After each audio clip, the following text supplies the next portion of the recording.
a lot of people think that because the Bitcoin protocol precludes more than 21 million Bitcoins from being created. In fact, Jameson Lopp likes to point out it's not ever going to be exactly 21 million, right? It actually stops right below 21 million. So fair point. But anyway, there won't be more than 21 million. And yet, if you added up all of the Bitcoin IOUs in all the different intermediaries, it's far more than 21 million. One of the problems is no one knows because there's no reporting, there's no transparency, but I guarantee, because you actually see some of the intermediaries admit they rehypothecate. What does that mean? It means they're creating multiple claims to the same Bitcoin, multiple IOUs for the very same Bitcoin, right? So we don't know how many claims to Bitcoin in exchanges and custodians exist. And if we knew what the precise number was, then we would see, I guarantee, we would see that it's greater than the I think we're at 19.2 million now of Bitcoins mined.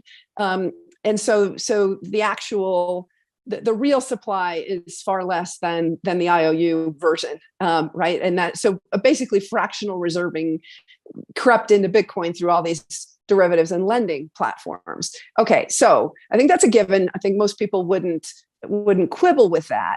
The question, though, is why does that necessarily mean the price of real on-chain, the 19.2 million Bitcoins, is somehow suppressed?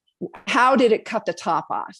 And the answer is there are people who don't understand the distinction between a Bitcoin IOU, which is everything you own at an intermediary, your exchange, your custodian, your derivatives platform.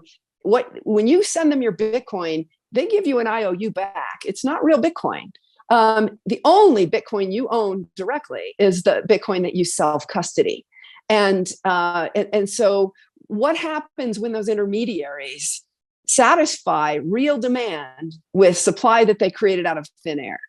What's happening, if you think back to your supply demand curves in your economics class, anytime the supply curve gets pushed out to the right, what happens if you hold demand constant? The price drops. Just go do your little supply demand curves. You'll see the price drops when the supply curve goes out, pushes out to the side for whatever reason, whether it's legit or not.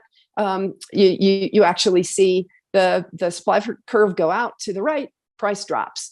Okay, so what that means is people are having their pockets picked. They think that they're getting real on-chain Bitcoin. They're not, and your counterparties don't necessarily have one Bitcoin for every one Bitcoin IOU that they've offered you. And that's the piece that we don't know. And this bull market, so much leverage crept into that. We've already seen some failures. It's been in DeFi, but each of the prior bull cycles that turned to a bear cycle ended up revealing exchange insolvencies. And I'm pretty sure that there are exchange insolvencies that just haven't been revealed yet because of all this leverage. There is no lender of last resort. I consider that a feature, not a bug.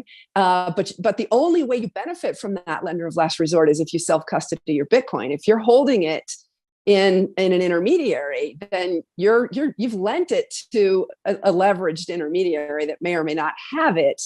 And we look at the collapse of Gox in, I think it was 2014, and yeah, it was early 2014, right? And then Quadriga was the collapse in this previous bull cycle, and now we're now getting into the bear cycle here. I think we're already there, and we're starting to see some balance sheet stress at some of the intermediaries, and I do predict that there will be an intermediary failure. Past is prologue, history does rhyme, and there's a reason why the intermediaries failed. They were running fractional, and it wasn't clear to the world that they were running fractional until they hit the wall. And then you realize just how fractional they were running. They were insolvent. And that happens in these bull to bear cycles. And, I wish it didn't, because unfortunately, we should have a lot more people hodling and self-custodying and learning that lesson. But I'm one of those who had to learn the lesson the hard way